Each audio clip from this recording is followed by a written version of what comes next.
قرآن اس راہ اعتدال کی دعوت دیتا ہے کہ اپنے ظاہر اور اپنے باطن میں ایسی ہم آہنگی پیدا کر لو کہ تمہارے وجود سے تمہاری روح کی خوشبو آنے لگ جائے۔ علامہ اقبال نے کیا خوبصورت بات کی، امت کا حکیم ہے، جو نتائج اخذ کرتا ہے وہ وہ قرآن کے نتائج ہیں۔ اور اقبال کہتا ہے کہ لا الہ گوئی، خود کو مسلمان کہتا ہے، تو لا الہ پڑھتا ہے، اگر لا الہ پڑھتا ہے، لا الہ گوئی بگو از روئے جاں، اگر تو نے لا الہ پڑھنا ہے تو لا الہ کو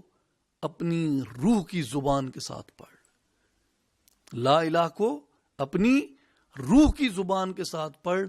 تاز اندام میں تو آید بوئے جاں، اس لیے کہ تیرے جسم سے تیری روح کی خوشبو نمودار ہوئے، اور جسم سے روح کی خوشبو اس وقت نمودار ہوتی ہے جب جسم کی زبان کی بجائے روح کی زبان لا الہ الا اللہ کا ورد کرتی ہے۔